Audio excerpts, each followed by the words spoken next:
with captured, Mm-hmm. it's when I drove the route that my husband and I drove as we were retracing the exact route that Betty and Barney took in the same time frame. Of course, that was extensive travel too. But, Right. and also when I had to travel to speak with the original investigator, Walter Webb, who was alive. But I had Betty's archival collection because I'm the trustee of her estate. So that made it a little bit easier for me because so much of the documentation was there. I see. That's great. Yeah, I'll start by saying too, I recall when I first started doing research and the story of the hills and the incident itself was, I think, one of the first kind of go-to that Travis Walton and a few other abduction cases around the world globally, but definitely Betty and Barney Hill's story was outstanding. And it for some reason that was one of the ones, and like I said, some of the others that just were just outstanding to where it required me to really dive in and want to know more about it. And then the significant things about the case were just, to me, just so outstanding where I was like, this, I mean, there was no way I was saying it could possibly be made up. There were just too many other variables of the case that said other than that. And so when I've heard, because I followed your aunt's case for so long and saw so many interviews on her, and she seemed like such a warm person and very welcoming, and the same as you. So they again appreciate everything that you've provided.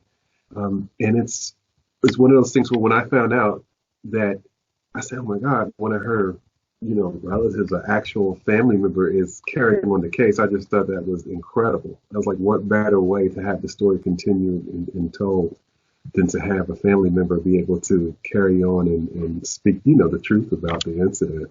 So, I was like very happy to see that because I think that's a rarity in some of these cases, depending on, yeah. And I have a deeper knowledge of all of this because I was actually there. I was 13 years old when I had arrived home from school, and my mother was on the telephone with my Aunt Betty. And I was listening to what they were saying. And it became apparent to me that something had happened. My mother hung up the phone and she said that Betty and Barney had gone on a vacation.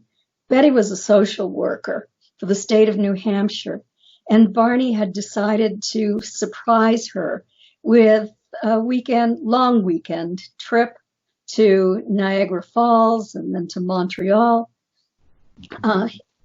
And so Betty was telling my mother that they had had a close encounter with a flying saucer. In fact, it had come so close to them that she was concerned that they might have been exposed to radiation. We had a neighbor who was a physicist, and Betty wanted my mother to phone our neighbor to find out what they should do. What I found out later is that our neighbor knew something that none of us knew about flying saucers. Now we call them UFOs or UAPs, but we thought of them as flying saucers in that time frame. Well, he told Betty that if she had a compass, she should take it out to the car and see how the needle reacted. She found the compass. She carried it out to the car and she started on the side of the car. No problem, really. And then she went to the trunk of the car, and there she saw new shiny spots that had not been there the day before. She put the compass over those spots, and the needle would spin and spin, indicating a counter-rotating magnetic field. We knew nothing about this. We had no idea about flying saucers. We knew nothing about it. I mean, my mother had a sighting. An aunt were on their weekly grocery shopping trip on a Friday night when they saw this kind of huge cigar-shaped craft with smaller craft flying around it like a swarm of insects. They stopped the car and they ran to a neighbor's house. The neighbors came out and they looked at the craft too. But I didn't even know about my mother's sighting on September 20th, 1961, when Betty called. It was amazing to me as a 13-year-old. I immediately became interested in astronomy. Right. To learn as much as I could. And as time went on, I followed this. It was fascinating to me. Within 2 days of that phone call, my mother, my father, my 2 brothers, and I drove to my aunt and uncle's house in Portsmouth, New Hampshire. We lived about 20 miles away. And when we arrived, Barney was seated in a quiet section of the living room. My father went and sat down with him. He was different. He was pensive.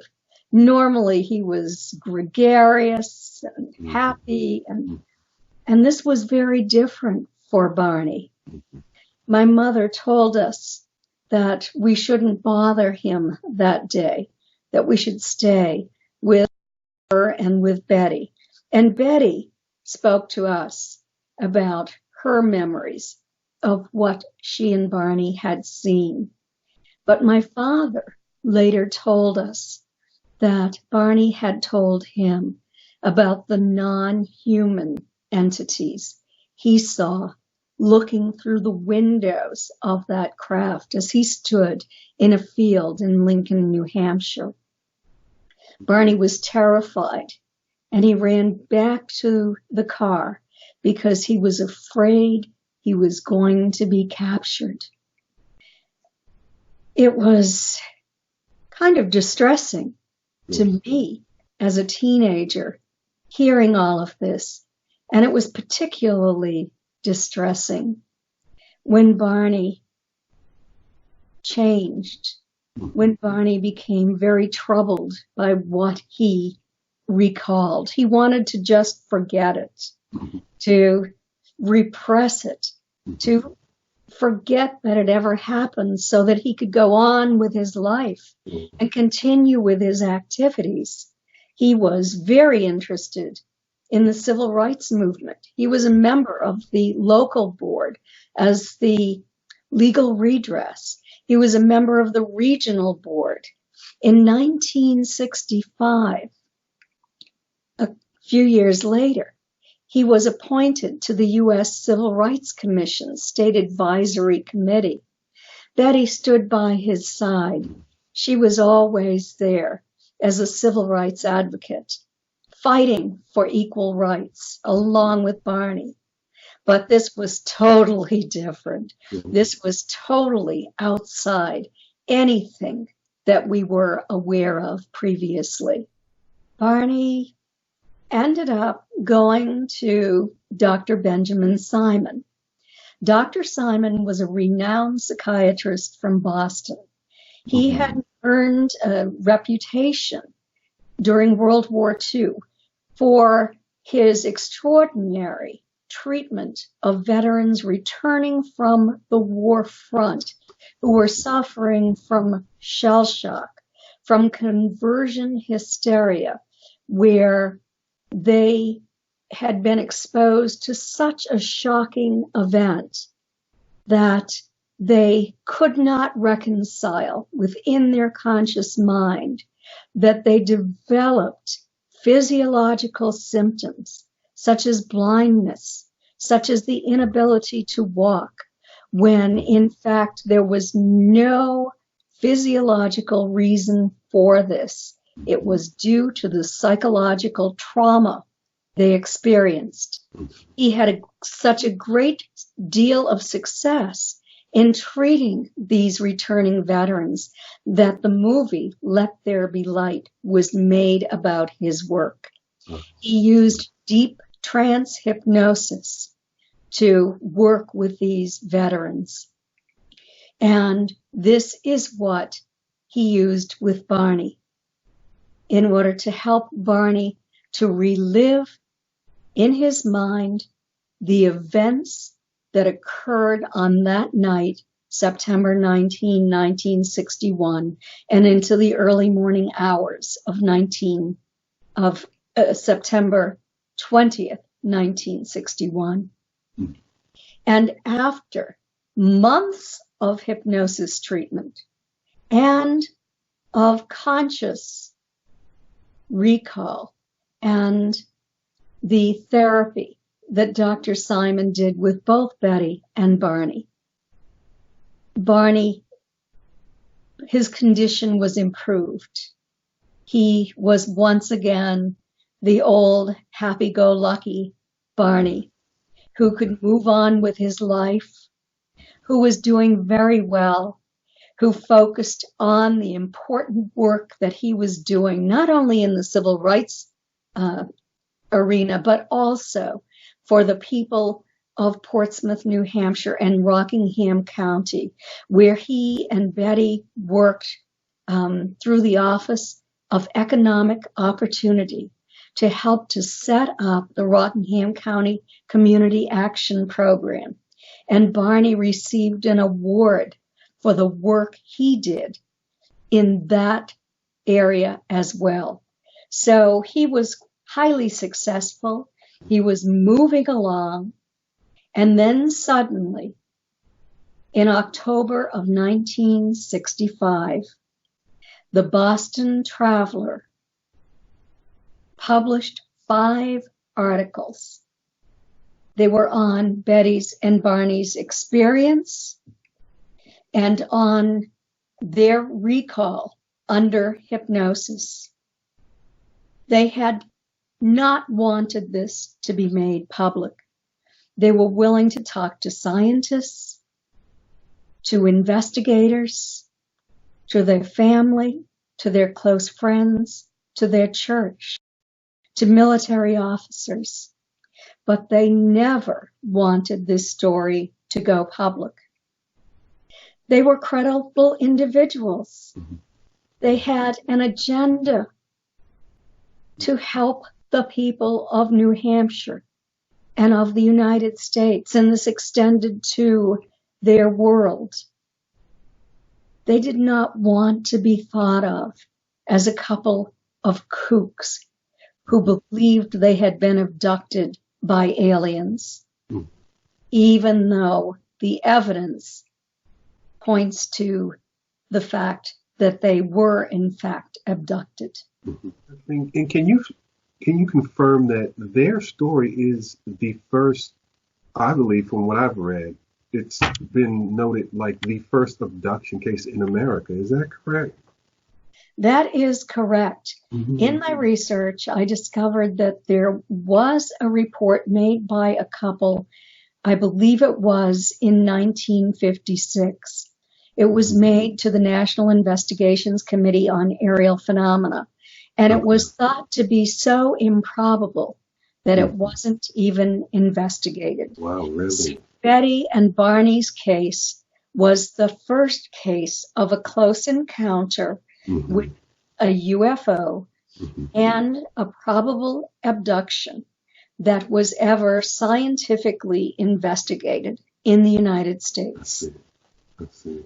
I guess, can we go into like the actual, I guess, details? Because then I'm going to come back around and they're going to try to underline and put emphasis on some of the things as to why this can be other than just a true account.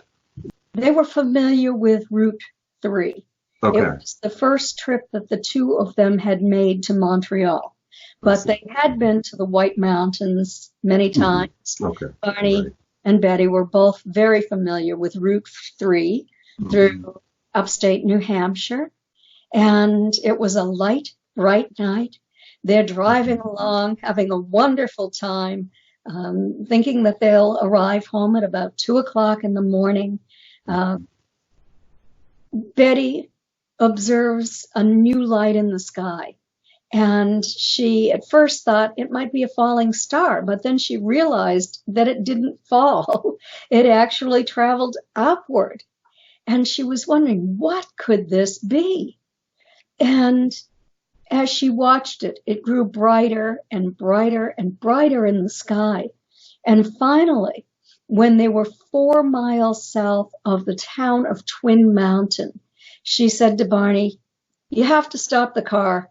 Delcy needs to be walked." That was the dog. They had a little dachshund.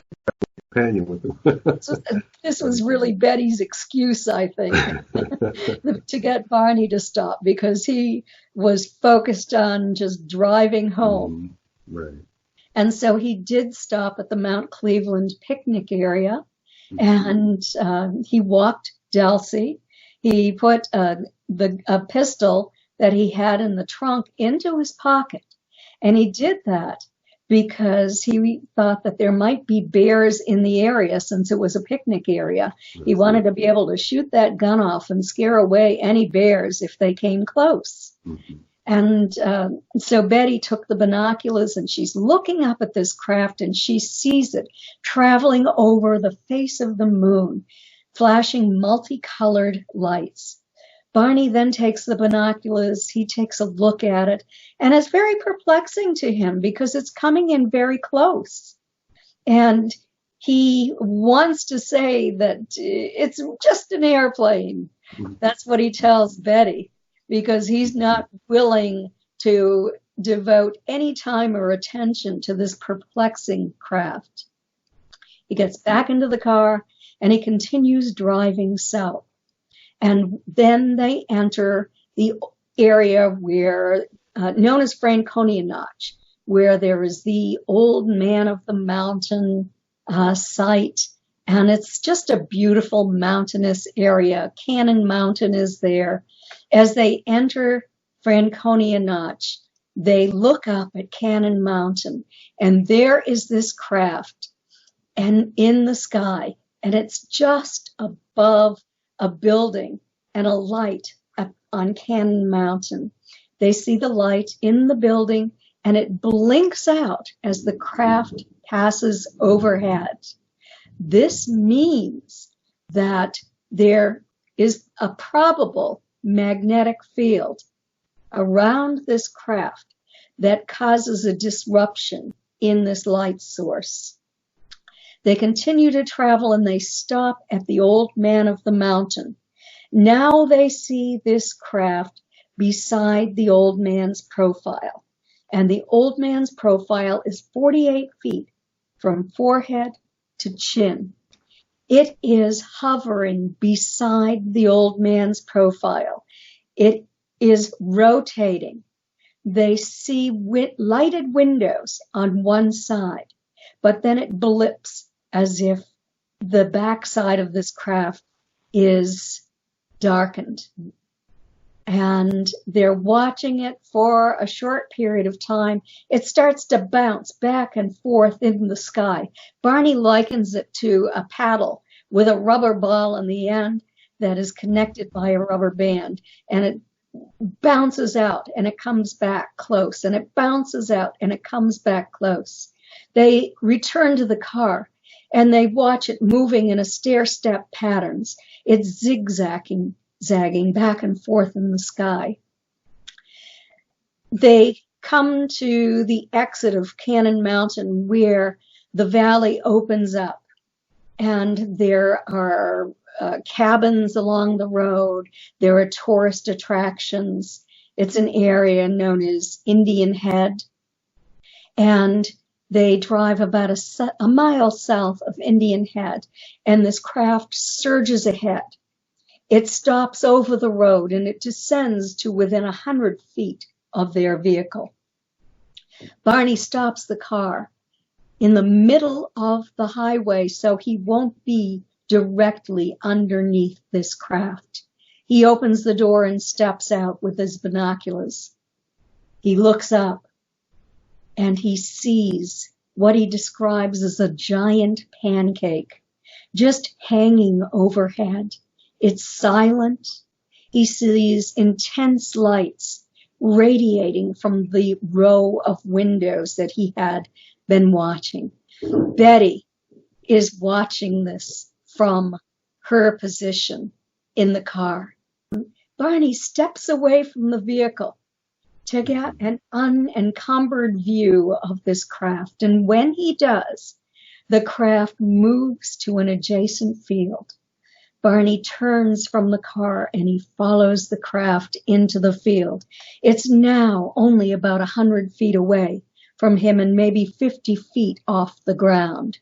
He's pinching himself. He's shaking his head. He's pulling down the binoculars. He can't believe that this is real. He's walking closer. He puts the binoculars up to his eyes and he sees humanoid figures looking down at him. They're wearing black, shiny uniforms. It's in his first report to the National Investigations Committee on Aerial Phenomena, made on September 26, 1961. This is conscious, continuous recall. All of a sudden, all but one move away from the windows to what appears to be some kind of panel on a hallway encircling this craft. Their arms go up. He can see them from the top of their heads down to their knees. And when he sees this occur, red lights slide out from the craft on what appear to be little fins. He sees something that reminds him of a rope coming down from the bottom of the craft. We now know that that wasn't a rope.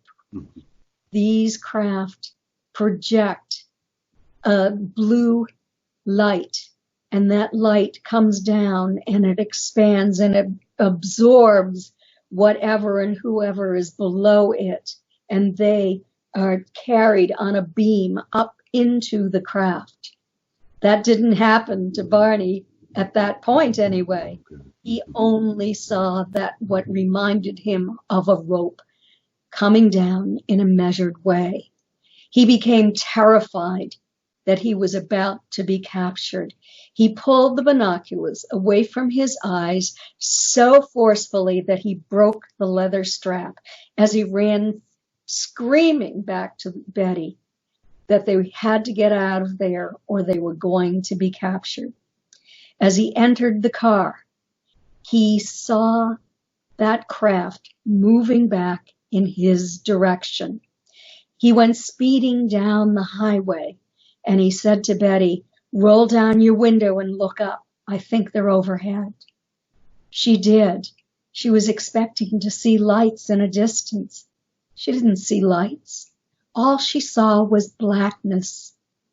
And suddenly, she and Barney heard a series of code-like buzzing sounds striking the trunk of their car. The car vibrated, and a tingling sensation passed through Betty's and Barney's bodies. The next thing they knew, they were 35 miles down the highway with very little recall for what had happened in the interim. They had vague memories of observing a fiery orb sitting on the ground. They had memories of encountering a roadblock somewhere along the way. They had a feeling that they wanted human contact. They heard a second series of buzzing sounds. Betty said to Barney, "Now do you believe in flying saucers?" And he said, "Oh, Betty, don't be ridiculous. I'll prove to you that I can make these sounds with my car." He stopped the car. He drove from side to side. He did everything he could to reproduce those sounds, and he couldn't. When he and Betty arrived home, there was evidence, there was very perplexing evidence that they couldn't explain. Betty's dress was torn in several places. The tops of Barney's dress shoes were so deeply scraped that he had to buy new shoes. I mentioned the shiny spots on the trunk of the car. It had a magnetic field around them. The watches they were wearing that night were working perfectly fine. But when they arrived home, they had stopped working and they never ran again. They were later than they anticipated in their arrival time. It was now 5 o'clock in the morning. Their anticipated arrival time was between 2 and 3 o'clock in the morning. So many mysteries, so many questions. My father's friend, who was the police chief in Newton, New Hampshire, suggested to Betty and Barney that they should report this to Pease Air Force Base. They did. And the Pease Air Force Base called them the next day and said that they had a report of, was a radar report of a strange object at 2:14 a.m. that night, around the time when they would have begun their new drive home. During my investigation of their case, I found another radar report earlier that evening from the North Concord, Vermont radar station, only 17 miles from the area where they saw this craft. It was earlier in the evening. There was a very large craft moving erratically through the sky, and it was moving against the wind.